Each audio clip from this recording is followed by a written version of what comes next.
Hi, everyone, and welcome back to Business from Scratch. I'm your host, Abby McGee.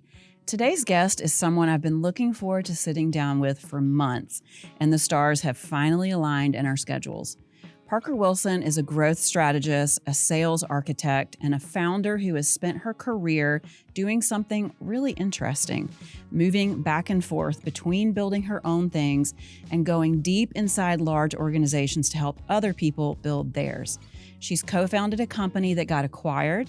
She's led investor partnerships at a tech firm, and she's landed here in Wilmington after a career that's touched Chapel Hill, Vancouver, and Charleston.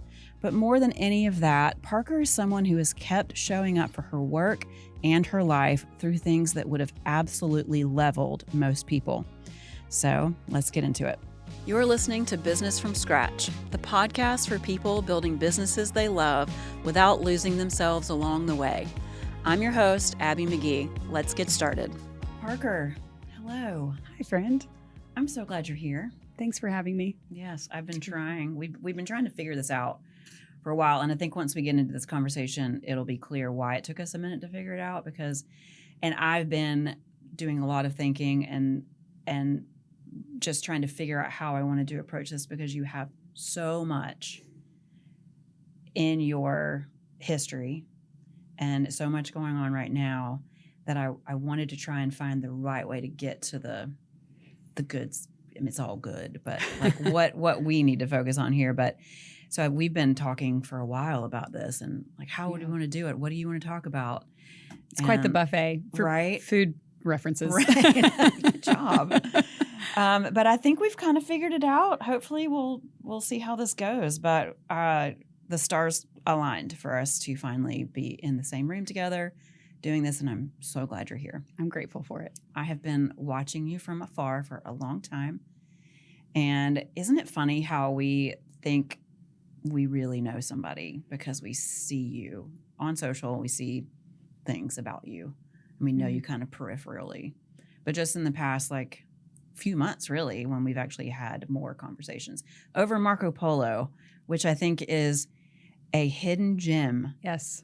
I am obsessed with it, and I have so many great conversations with friends who don't live here and who live here over Marco Polo. So if you don't know what that is, check it out. The friendships that can develop through that app and the conversations that come, pretty special. Well, that's when I first really started getting to know you, was because I think you sent me a Marco one day, and I was like, what?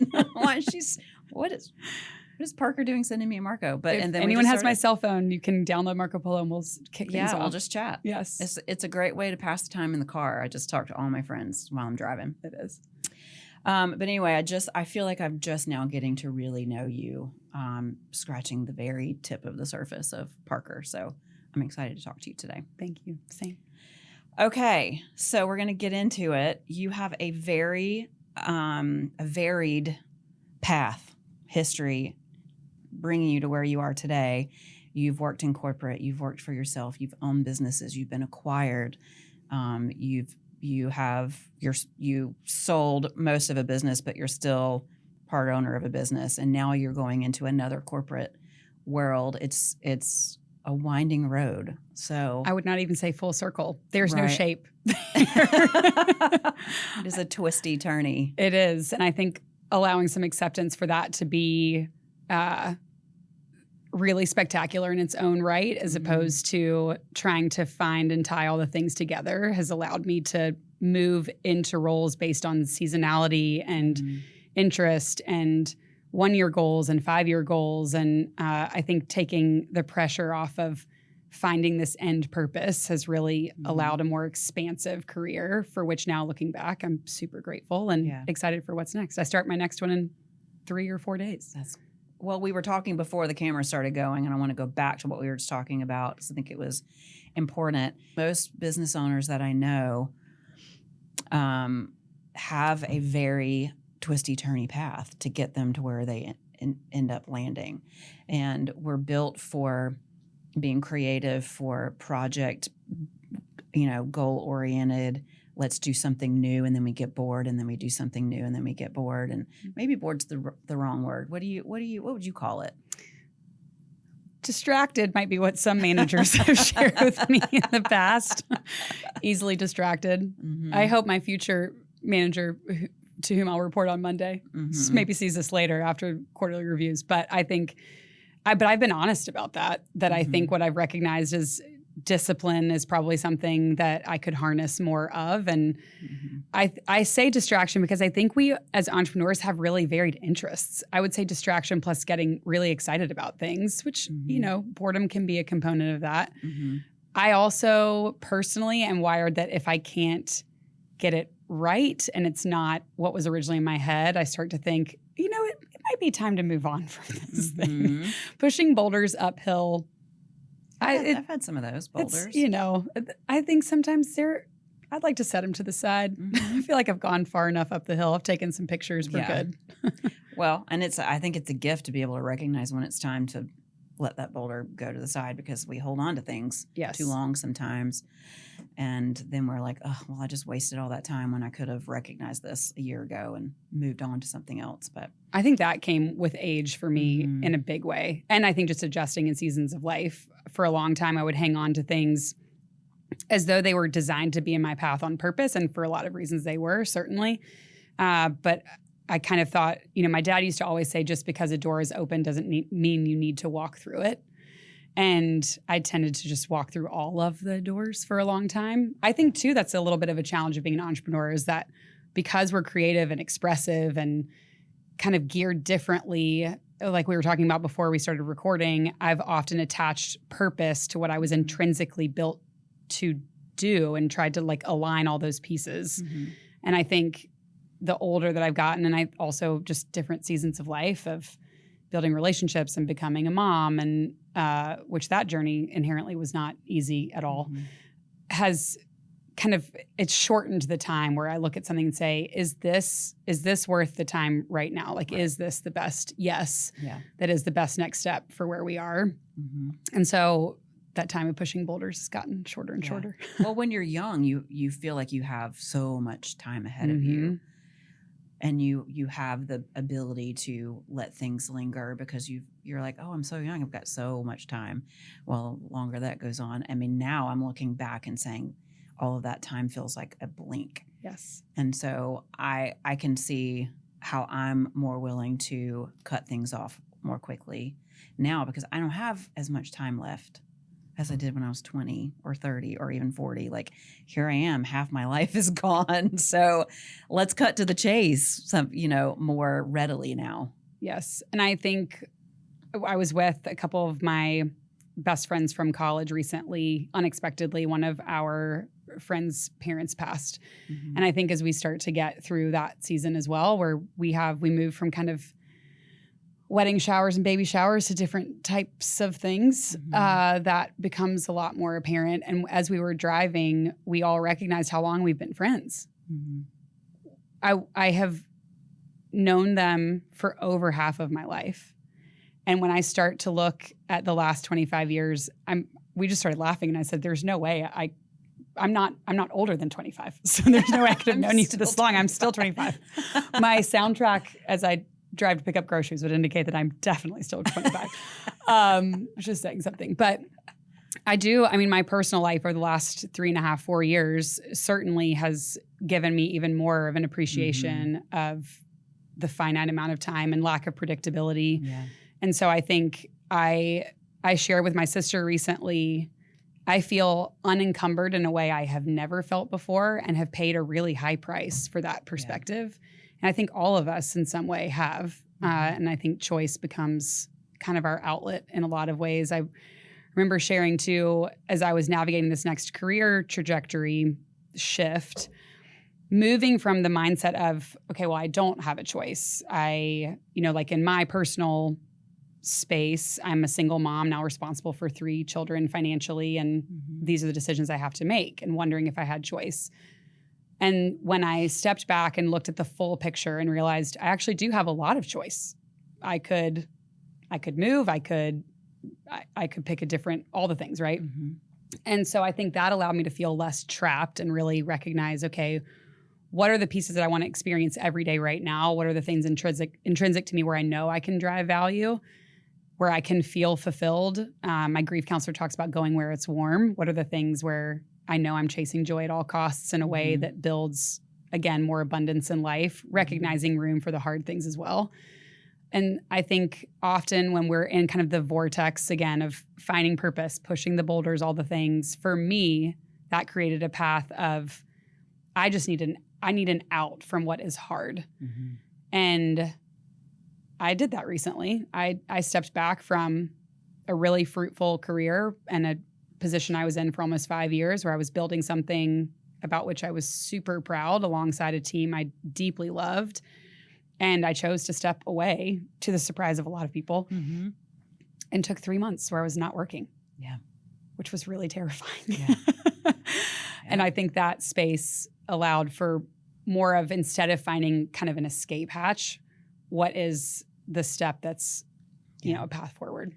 Well, it was in my plan to get to that part of your life, and but let's go ahead and talk about it. The nitty gritty. The nitty gritty, because no matter if you're an entrepreneur or not, you're gonna come to parts of your life that are unexpected, that could take you out, really, if you let it.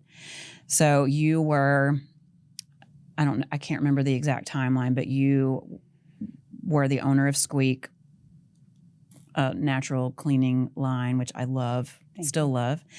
You know, running that business full time, and then you find out Thomas had cancer, and in the middle of trying to run that business, 3 kids.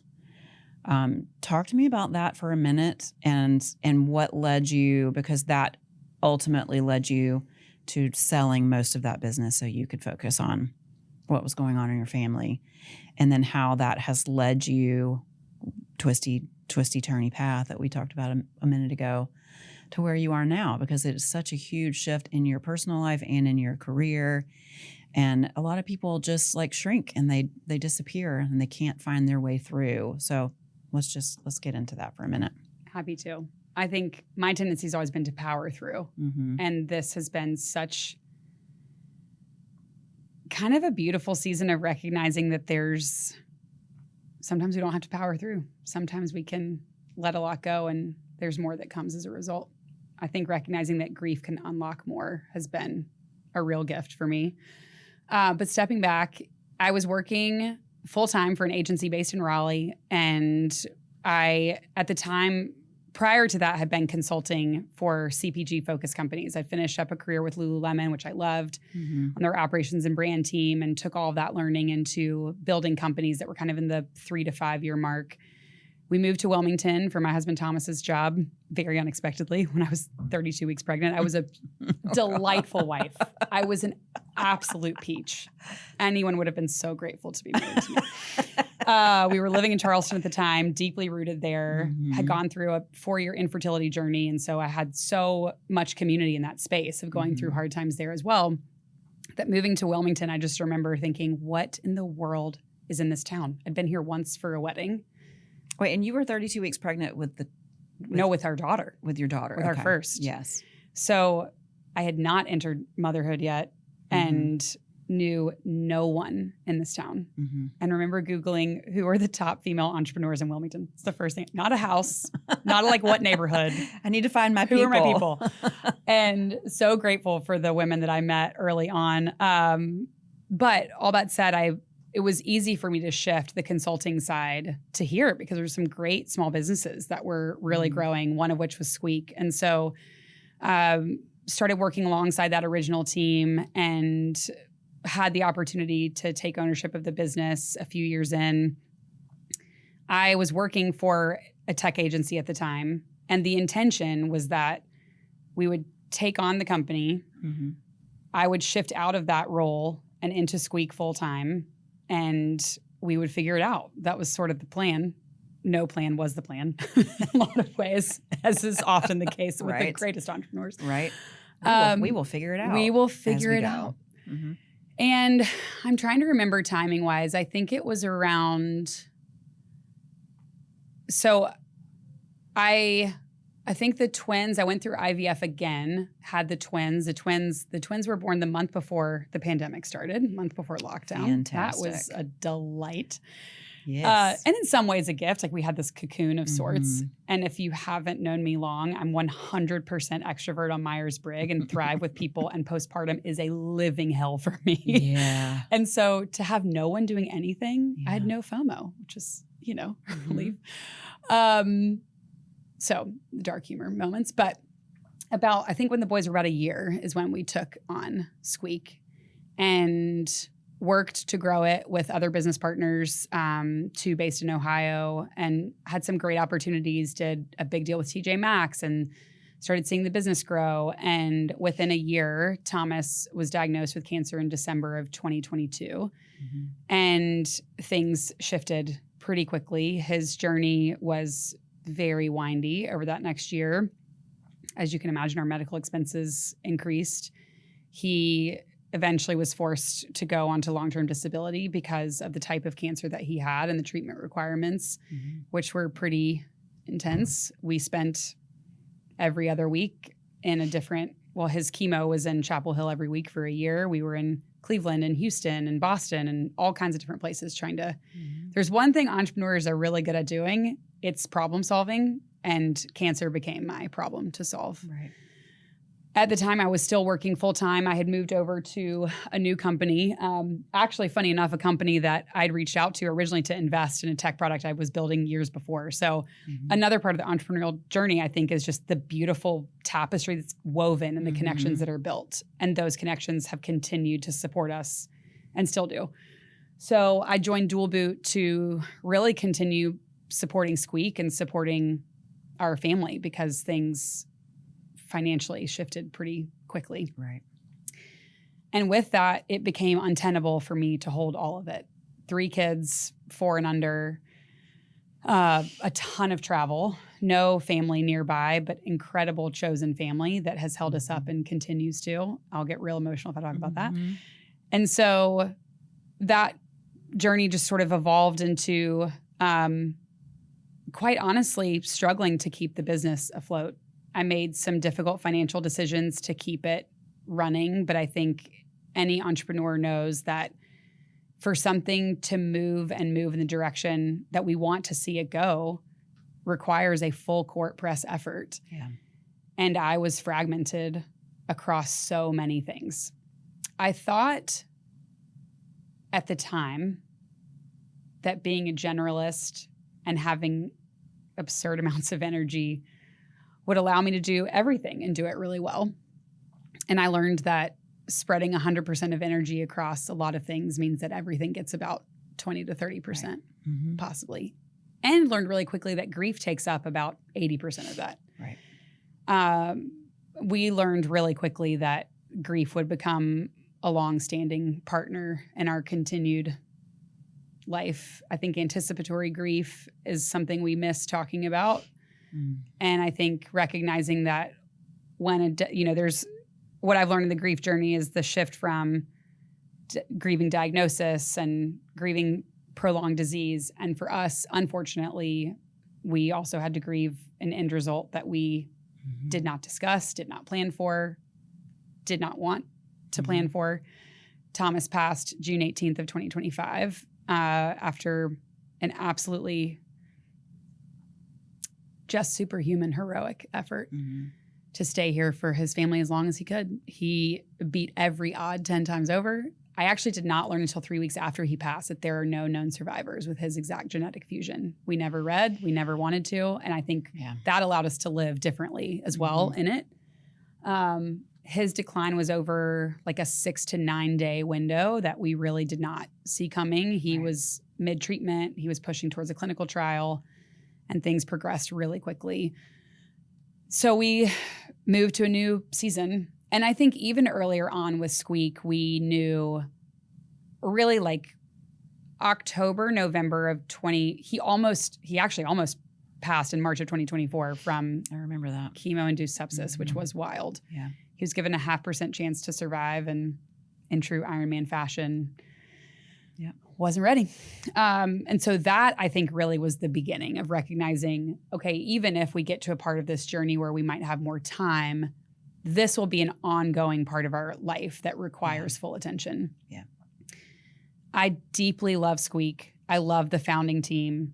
I love everything about that product, what it stands for. I found it through going through infertility. We did a ton of clean swaps in our house with makeup and cleaning and food. And that was one of the first ones I landed on. And so for me, I knew it deserved better than what I was able to give it. So I made the choice to part with nearly every bit of the company that I owned at the time. It's still within family, which is a true gift. And I think getting to watch from the outside in has still given me, surprisingly, I don't have FOMO. I have pride in what could happen and hopefully will happen. And the team has just expanded to more people who are excited about it and want to see it grow. So it's still there. We're still working on it. So please keep buying it. Yes. And I think that decision, though, also came on the heels of me learning, I think this is such a valuable, at least it was for me, I won't project on others, but a valuable lesson for me as an entrepreneur, that closing a door, ending a chapter, selling a company, I've had to close a company before. I don't necessarily attribute that to failure. And maybe that's my own messaging to be able to just swallow the pill a little bit and deflect slightly. I do come from a family of entrepreneurs, all of whom have built incredible lifestyle businesses and grown things from the ground up and employed teams of hundreds of people and impacted the communities in which they exist. My dinner table was all family business all the time. And so for me, I just tied that idea, like that was purpose and that was success. And I remember driving to my uncle, with whom I'm super close, lives on a farm and is just the greatest person of all time. And I drove to his farm and about 4 or 5 years ago and told him that my greatest goal was just to make him proud and to build something about which he was proud. And my granddad, who passed a long time ago, I grew up next door to him, grew up going to his office every day. And all I wanted was to make him proud, to make my uncle proud. And he looked at me and he said, that has nothing to do with growing a business. Yeah. And it became such a release for me in that moment to recognize that sometimes letting go is the best thing we can do for ourselves, for our families, even for the business. I mean, I was going to continue holding Squeak back until I let it go. And so possibly some could call that failure. But I think for me, allowing a closed door to be simply just kind of diverting that path for now to allow expanse and abundance and a shift into a new part that maybe what I learn or see or the people I meet can build more that might be the hindsight piece behind me. Yeah. This episode is brought to you by Salt and Charm. We're a catering and events company based right here in Wilmington, North Carolina, and we've been feeding this community for a while now. We offer full-service catering for weddings, corporate events, and private dinners, the kind of food and hospitality that makes people stop mid-conversation and say, wait, what was that? We also offer meal prep delivery and pickup because it turns out the people who hire us for their celebrations also want someone to handle Tuesday night dinner. And honestly, same. If you're planning an event or you're just tired of figuring out what's for dinner, we would love to be your people. Find us at saltandcharm.co or on Instagram at saltandcharm. And just for our listeners here on the podcast, use code podcast for 10% off your next meal prep purchase. I don't know of any, well, especially serial entrepreneurs, those who just, it's in their bones, right? Yes. Everybody has something that they could describe as a failure. I think it's a disservice to describe it that way because, I mean, everything is a learning experience for sure. But also having the maturity and the wisdom to know when a season is over and closing a door for whatever reason it is. You know, you had a tremendous amount of stuff going on. So obviously, you know, that was a good time to like shut a chapter down so that you could refocus. But even if that's not the case, like sometimes you might build something that you love dearly, and having the wisdom to know when it's the right time to close that chapter and move on is something that is a valuable skill.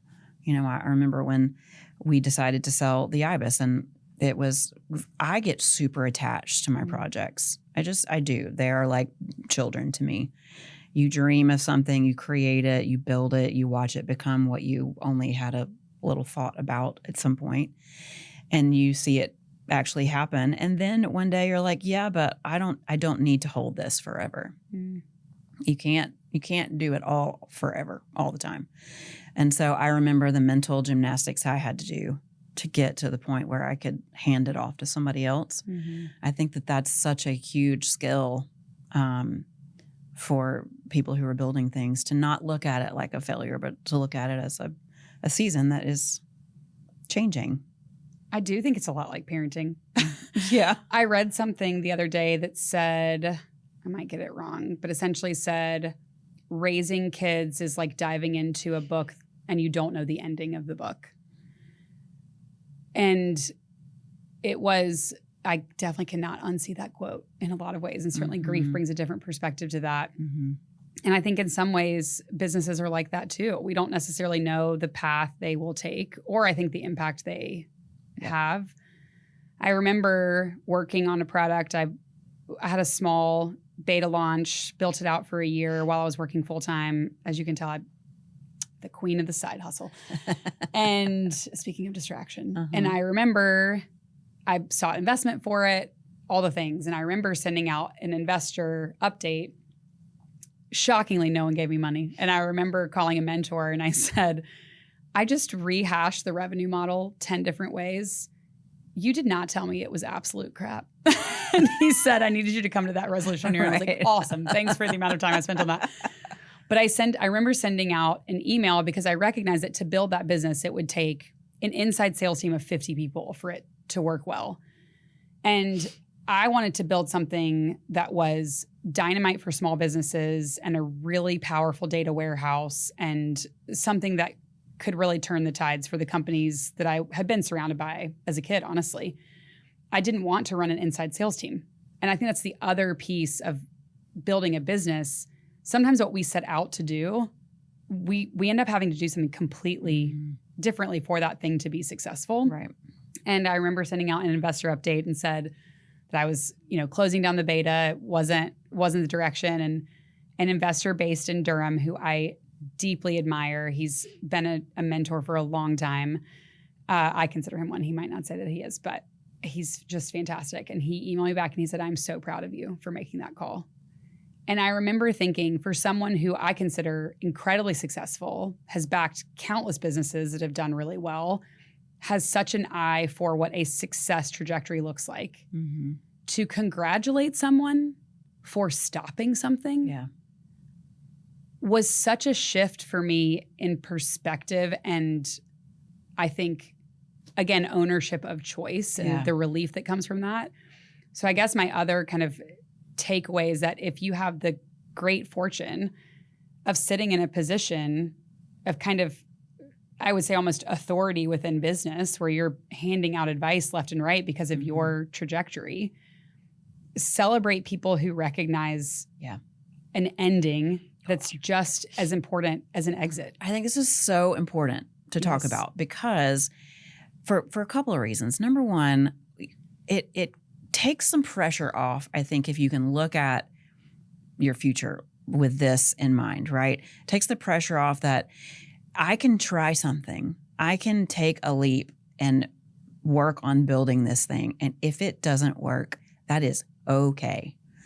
So I feel like it gives a little bit of freedom to feel like better about taking a leap of faith, right? Yes. But also, you hear so much. I mean, I listen to so many business podcasts, read so many books, so many people talking about business and just like sticking with it, stay doing what you got to do to make it successful. And sometimes that's not the right course.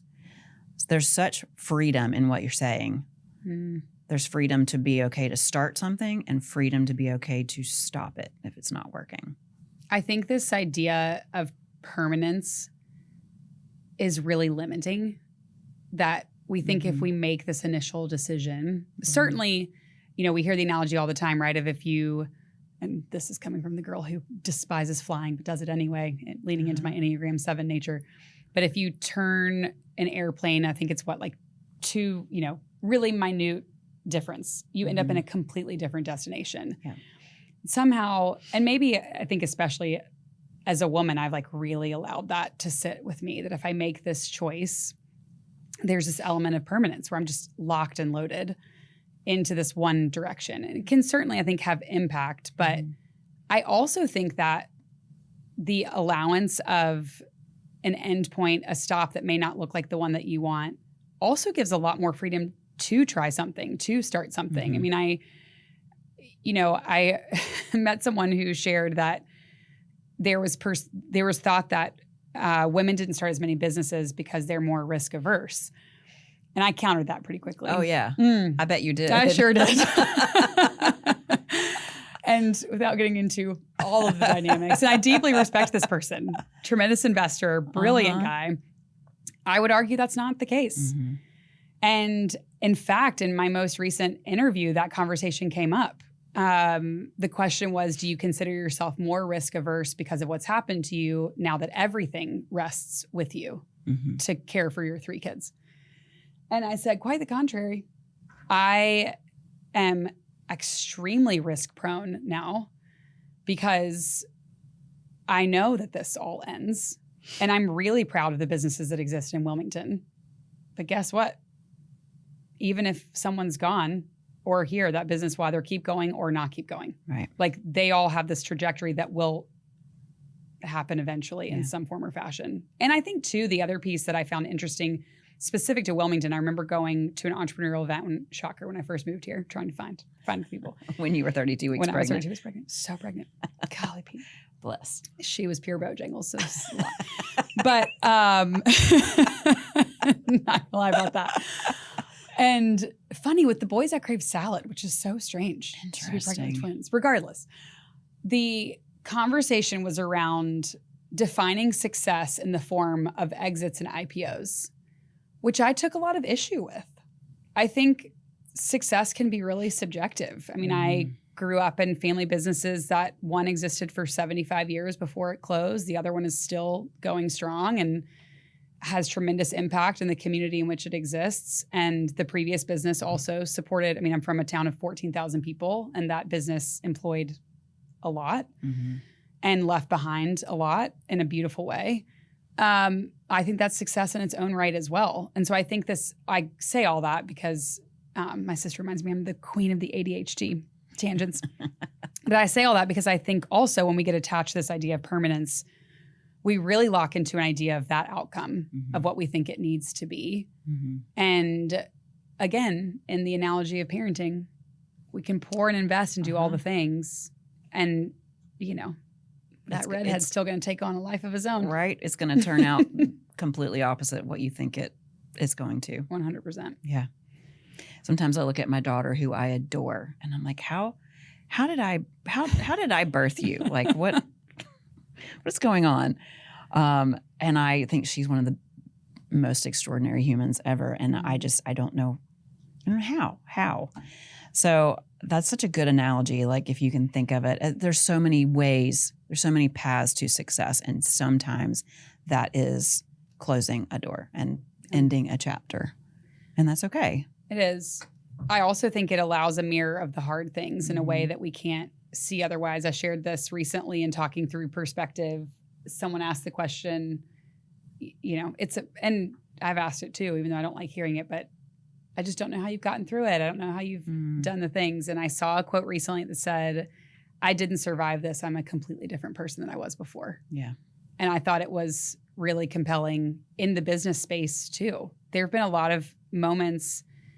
I remember Thomas was an accountant by trade and ended up moving into a career in finance. He was really good at what he did. And I remember sitting at dinner one night and I said, I'm just so envious of your career. And he looked at me like I was absolutely crazy because he felt the same about me. Whereas I didn't really see that I had a career, if that makes sense.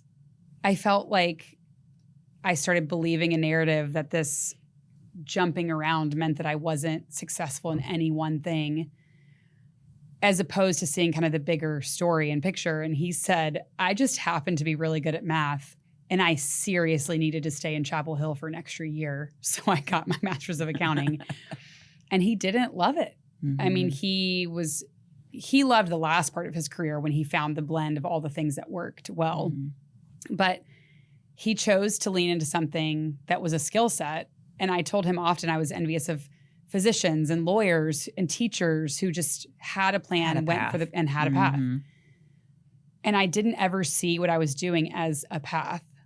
And when we talk about endings, and we're talking mostly about endings for businesses, I had an ending I did not want. I was with Thomas for 19 years. And when we said our vows, you know, the sickness and health part, I kind of envisioned us like super grumpy and, you know, the rocking chairs on Ocracoke, really old. Yeah. It's an ending I did not anticipate or plan for. What's interesting is that all of what he saw in me, all of the potential, all the strength he used to talk about when I thought he was kind of blowing smoke and just trying to build me up, I did not see what he saw in me until he was gone. And I think that ending for me revealed so much more that has been the price paid to move into this kind of unencumbered season. And so to that end too, I think closing of one thing, again, can unlock so much more than we anticipate. And that, again, releases the fear, this attachment to permanence. I mean, it's not to say I think that we can like, you know, go and spread ourselves across all the things. But I do think it, for me, has allowed an intention and focus in the spaces that I know I drive value, and also that I get really, really excited to go and do. And I am deeply grateful for, he used to tell me all the time, I would love you the same if you went and caught butterflies off a sidewalk with a net. And I remember thinking, that is the strangest description. Because I came home we got married when I was one semester into grad school. I did my MBA at Carolina and moved to Chapel Hill after we got married. And I came home one day and said, I applied for an internship at Bank of America. And he was like, you did what? I mean, I was a French major in college. I am the classic. I'm so glad I already have a job lined up and this is not an interview, but classic, I have no idea what I'm doing with my life. And he said, why did you go and do that? And I said, because it's certain. Carolina feeds very well into the banks of the world, and there's a strong salary. There's a plan ahead. And he said, and then I admitted, and I think I would feel better about myself if I could just look at my family and say, this is what I'm doing. Look at my friends. And he reminded me that my purpose and worth was not in that. And he said, that is not why I married you, and it's not why I love you. And we talked through that for a long time. And that was the night that we put a picture of Vancouver on our fridge. And if we really could live anywhere, where would it be? We cared so much about the places that we lived and having an adventure life. I did get recruited by Amazon. They flew me out to Seattle. I called him from Seattle and said how much I loved it there. And he said, well, this is our shot. If you love Seattle, like, let's actually think about Vancouver. And this coming from a guy who bought a townhouse in like the back part of the baseball field of his high school. Homeboy could not leave his neighborhood. He was deeply rooted in Raleigh and loved it.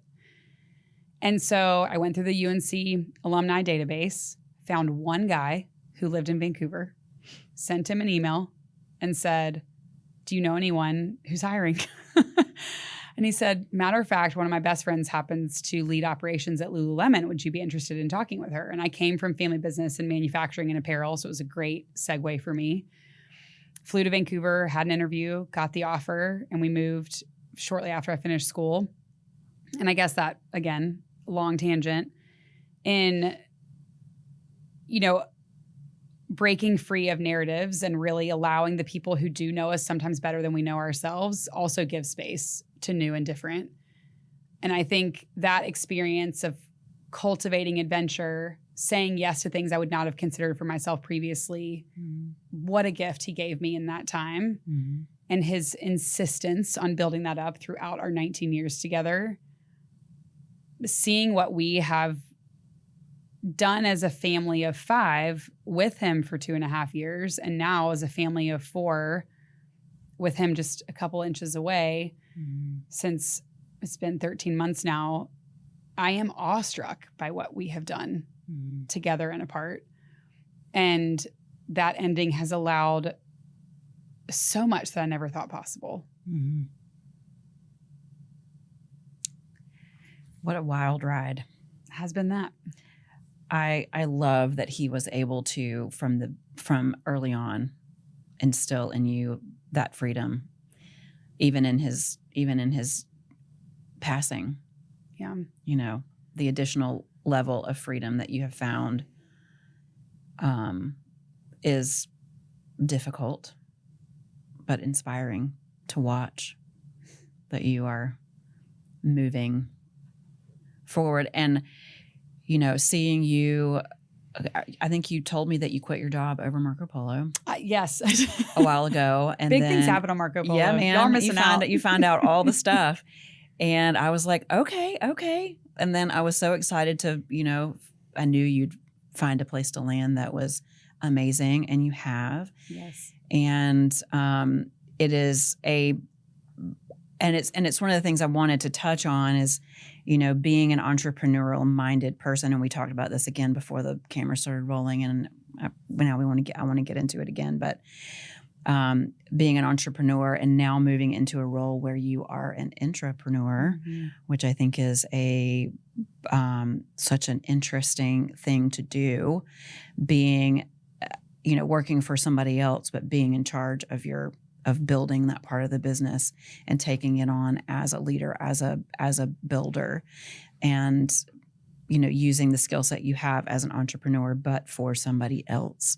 And we were talking about how it's equal parts inspiring and terrifying for a business owner to hire people like you, because you can do so much. You can push things so far and take control and really build up whatever has been given to you to build, right? But then there's also the tendency for you to go and do. So how do you talk to me for a minute about the mindset shift it is to move into a role that's entrepreneurial instead of what you've been doing? I think I hope that this eventually reaches people who maybe have hesitated in hiring people wired like us previously. Because there's a lot that entrepreneurs bring to the table that I think takes some time to uncover around where can we find a place where we don't, you know, entrepreneurs typically crave autonomy. I certainly do. I was very clear from day one that I do not enjoy being told what to do. And I think when you want to build a high growth business, those are the people you want and need, where you're not necessarily having to dive into the details every day, but you can put something in front of someone and just let them run. Yeah.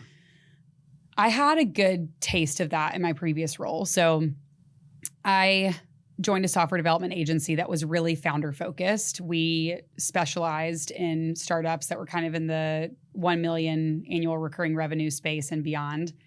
I fell in love with cheering founders on. I think for me, that was the beginning of recognizing that I have loved sitting in that space. And to your point of seeing, like when you talked about a business feeling like a child in a lot of ways, to recognize that someone had an idea. There's a great children's book called What Can I Do with an Idea? It is, I still read it to my kids, and I think it's because I'm just reading it to my own heart often, as most children's books are designed to do. And it is stunning to see someone set out with one concept, and then you see this thing come to life. That for me was the beginning of, it really kind of became an addiction of just multiple industry types, different company sizes, different problem sets, where I started to recognize opportunity in what I'd experienced and again, cultivated over time, and to kind of have even more impact than building my own business. I could spread that across so many and see like just broader impact. Mhm. And so when there are a lot of reasons I stepped back from that role. It was a really, really tough decision. Anyone at Dual Boot knows I love that team fiercely. I mean, I was there for, I think, like a year and a half before Thomas was diagnosed, and they walked us through all of that. So they really were family in so many ways and still are. And so for me, the choice to step away with nothing in an outstanding economy right now was really terrifying. I think no one really thought I would do it. I mean, sure, widow, 3 kids, got a second dog a week after my husband died, like stellar decision making. You're doing great. Entrepreneurs make awesome life calls. Yes. So many. So many. I'm feeling very called out. My house is pure chaos. It's fine. I also think it's just an outward reflection of what happens in our heads. But we manage that part. But it was really important for me to find quiet. I think it's another piece of being an entrepreneur. Like I tend to think entrepreneurs thrive in chaos. I needed to see what would happen when there was not much. A lot of my life had been put on the back burner, and I started to take inventory of where I had invested my time. And I think that was telling of what needed to happen next. And so for me, it was saying yes to conversations across the board that fit 3 different buckets. One, roles about which I was really excited and teams I wanted to be a part of. My long-term goal has always been to move into venture and private equity. I built out that channel for Dual Boot and have a lot of interest in it. So I had a lot of conversations with investors to move that side. And then if nothing panned out, I knew I could move back into sales. So it's kind of having those conversations over time, and ended up in discussion with a great friend who's head of people for Vantica, which is where I'm going. It was funny when we first met, I said, I'm not going to work for you guys. Adore you. Love the team. I can't see myself singular product. Didn't even think about it. And so as she's like, I know, just want to take you to dinner. As Lisa does. She's incredibly persuasive. And as we started talking through the team, what they were building, I started to see this was the chance for me to move into more of an operating and growth-focused role where I can own an entire segment of the business and build from the ground up with the foundation of a rapidly growing company, but still with so much that has been untapped to date. And I think that for me checked all the boxes and then some. I'll be leading the partnerships team, which I also think is unique in that it pulls from the chance to move across industry, meet founders, and see fast-growing businesses, and then build this collective ecosystem that's beneficial for everyone, beneficial for Vantica, for the other partners involved. And again, it pulled on all the strings that have kind of been, I feel like, sitting around and now are in one place. And I think the decision to move entrepreneurship for me was, truthfully, especially with the space, to take a hard look at where I am right now, what I've learned and what I still want to learn. The biggest piece for me was joining a team where I really felt that iron sharpens iron mentality. With each conversation I had, I was more and more impressed with the dynamics of the team, their collaborative nature. They're absolutely settle for nothing but the literal best. What they can accomplish and have in a short amount of time I'm excited to be a part of it. So I think, all that said, it will be a shift and one I'm really excited to tackle. And the team in the interview process was very blunt in the questions around. I actually got one question halfway through an interview: why don't you own your own business right now? People can spot that quickly. Well, good for them for not being afraid to invest and hire somebody like you, because it really, I have people on my team who are very entrepreneurial minded, and I love it. They have helped me push my business further than I could on my own. And so I think it's valuable for business owners listening to not be afraid of that, to find the people who can help you push, who are going to have the ideas, who aren't just the people coming and checking off a task list for the day. You need those too. Like we need people who can do the task list, right? But you also need people in your leadership team who are entrepreneurial minded. So I think that that's a really great place for you to be in, and a great place for Vantica to be, to bring you in and let you run with who you are as a leader and as a creative and as an entrepreneur. And I think it's amazing. So I'm really excited. There are so many good little bits in this. I feel like we could talk for 3 hours. I tend to be that. That's why our Marco Polos are. I know. You could just like feed that into the content. We'll slip those into the podcast. But I am so grateful for your wisdom and your friendship and to know you. And I really could sit here for another 2 hours and talk to you. So maybe I'll have to have you back on. But they're hollering at me because we have to wrap this up. Fair enough. I am the verbose one. Yeah. Well, I mean, such good stuff. And I know myself, I will listen to this episode about 42 times because there's so much good stuff that came out of your mouth today. So well, thank you. Thank I really you. appreciate the space and your friendship. It's held me up. Thank you, Parker. Thanks for joining me on Business from Scratch. Follow the show for more honest conversations about building a business that works for you.